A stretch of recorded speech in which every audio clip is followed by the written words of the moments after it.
Agar bisa memahami urusan Israel-Palestina ini, kita perlu tahu sejarahnya dulu. Kekeliruan orang pada umumnya adalah mengira bangsa asli Palestina itu adalah Arab Muslim, padahal faktanya bukan. Palestina berasal dari kata Filistin, dan berdasarkan keterangan yang saya dapat di Museum Filistin di sini, bangsa Palestina berasal dari Pulau Kreta di Kepulauan Yunani. Mereka berlayar dari Pulau Kreta Yunani dan menetap di tanah yang kita kenal sekarang dengan nama Palestina. Jadi bangsa Palestina aslinya bukan Arab Muslim, tapi orang Yunani kuno. Waktu bangsa Filistin kesini dari Yunani, daerah ini dulu belum bernama Palestina. Daerah ini dulu masih bernama Kanaan atau Tanah Kanaan. Apakah waktu itu sudah ada bangsa Arab dan Yahudi di sini? Jawabannya belum. Bani Israel atau bangsa Yahudi baru datang ke tanah Palestina setelah Nabi Musa meminta kepada Fir'aun Raja Mesir untuk membebaskan mereka dari perbudakan. Setelah terbebas dari Fir'aun, Nabi Musa membawa Bani Israel atau bangsa Yahudi ke tanah yang dijanjikan. Itulah tanah yang kita kenal sekarang dengan nama Palestina.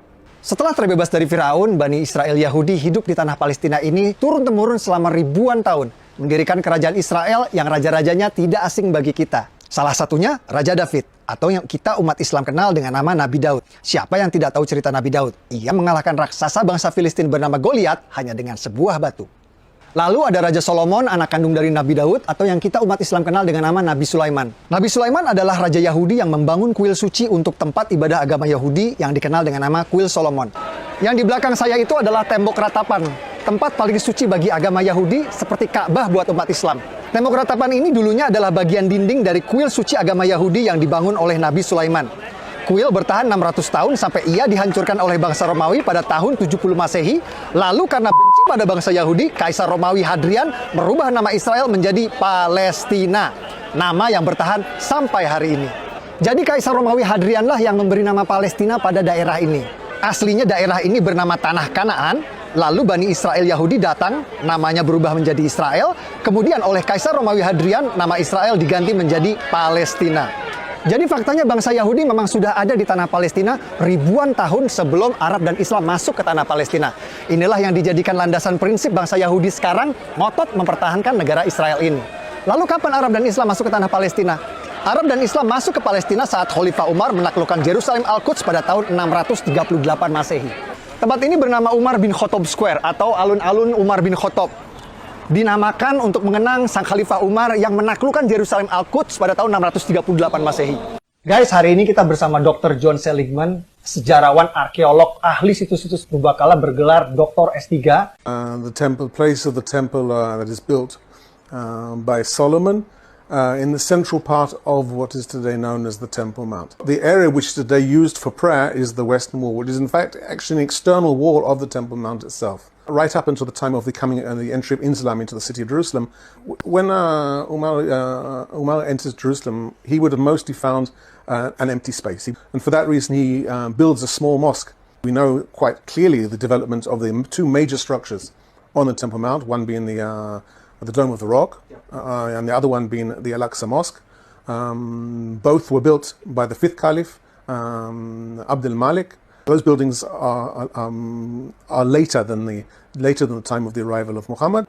Arab dan Islam berkuasa selama 500 tahun sampai kerajaan Kristen Prancis datang. Atas perintah Paus di Vatikan, pasukan Prancis datang menaklukkan Palestina yang kita kenal sekarang dengan istilah Perang Salib.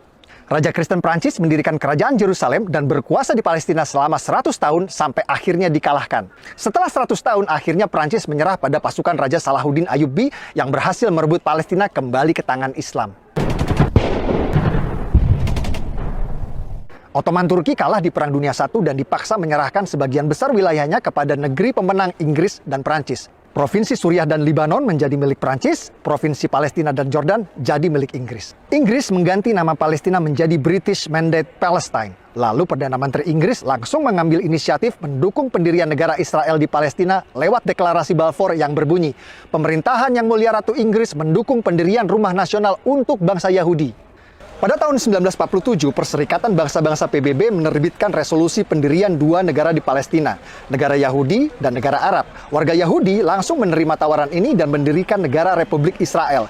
Tapi negara-negara Arab tetangga menolak pendirian dua negara ini dan langsung memerangi Israel. Hasilnya, tepi barat dikuasai oleh Yordania dan Gaza dikuasai oleh Mesir. Jadi yang menggagalkan berdirinya negara Palestina itu bukan Israel, tapi Yordania yang menjajah tepi barat dan Mesir yang menjajah Gaza. Bahkan selama bertahun-tahun, Yordania dan Mesir menolak mengakui kedaulatan Palestina di tepi barat dan Gaza dan menganggap dua daerah tersebut menjadi bagian dari negara mereka. Ini fakta. Negara-negara Arab terus menolak pendirian negara Palestina inisiatif dari PBB. Dan pada tahun 1967 kembali menyerang Israel di Perang 6 Hari yang dimenangkan oleh Israel. Kekalahan ini malah membuat tepi barat dan Gaza kini dikuasai penuh oleh Israel. Bahkan saat Yasser Arafat, pemimpin Gerakan Pembebasan Palestina PLO, sepakat perjanjian damai Oslo yang akan mendirikan negara Palestina berdampingan dengan Israel ditolak oleh partai oposisi Hamas yang membuat pendirian negara Palestina kembali gagal. Dulu PBB menawarkan pendirian negara Palestina ditolak, malah dibalas dengan perang. Lalu